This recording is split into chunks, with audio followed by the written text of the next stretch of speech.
dans ma cuisine, nouvelle recette. Aujourd'hui, on fait du baklava. Hyper léger, très aérien, absolument pas calorique. Je plaisante, bien sûr.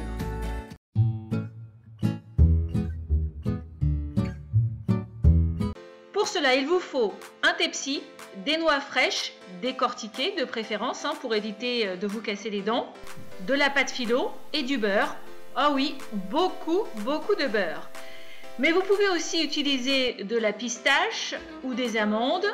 C'est comme vous voulez, chacun ses goûts. Pour réaliser le sirop, il vous faut du sucre en poudre et de l'eau. Allez, direction la cuisine pour la préparation de ce dessert.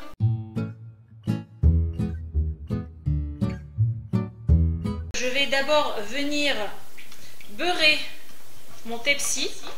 Je viens mettre ma première pâte philo. Alors comme c'est un petit tepsi, encore une fois, moi ce que je fais c'est que je coupe mes feuilles de philo en deux et je viens donc mettre la moitié de la feuille dans mon tepsi. Donc voilà, et je reviens beurrer. Donc cette opération, je la fais 10 fois avant de mettre ma garniture de noix. Donc là, j'ai mis mes 10 feuilles de pâte philo, beurrées après chaque feuille. Et puis bien ensuite, on vient mettre donc ces noix. Alors je suis assez généreuse dans les noix, parce que j'aime bien franchement sentir les noix et pas que la pâte.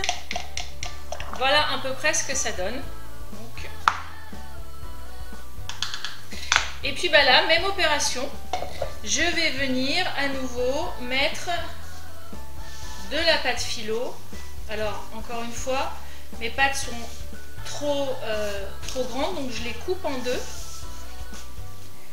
Et je mets la moitié de la pâte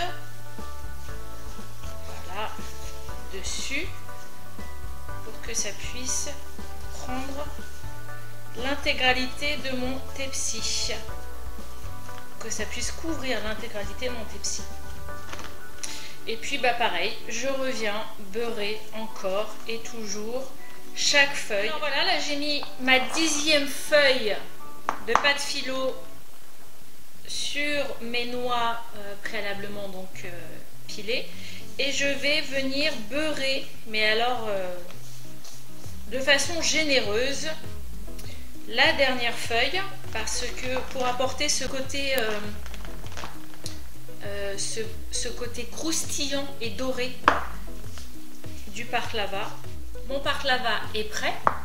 Avant de l'enfourner à 180 degrés, je vais venir faire des petits triangles dans ma préparation pour que ça soit joli, joliment présenté. Alors si comme moi vous n'êtes absolument pas doué dans les triangles, et ben vous faites un peu comme vous le sentez. On ne vous en voudra pas. Voilà. Je vais enfourner mon plat pendant, on va dire, une trentaine de minutes à 180 degrés. Et puis en fait ça va dépendre aussi du côté doré que vous souhaitez apporter à votre baklava. Ça se trouve ça sera plus, ça sera moins. Voilà, moi je donne une moyenne de 30 minutes parce que généralement dans mon four c'est ce qui me convient. Allez, c'est parti, j'enfourne.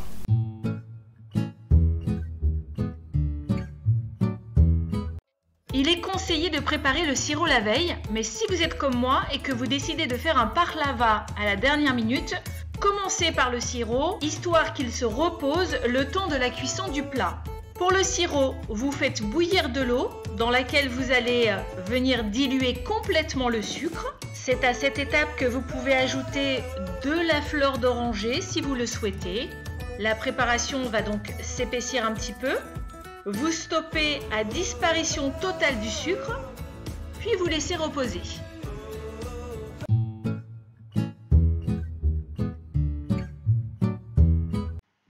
la cuisson terminée, vous sortez votre préparation du four et vous venez immédiatement verser votre sirop sur les parlavas bien chauds. Vous laissez refroidir de sorte que le sirop soit complètement imbibé dans les parlavas.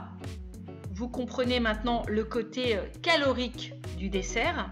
À votre guise, vous pouvez ajouter plus d'eau, plus de sucre. Encore une fois, c'est selon vos goûts. Mais il est vrai qu'un bon parlava se déguste avec beaucoup de sirop.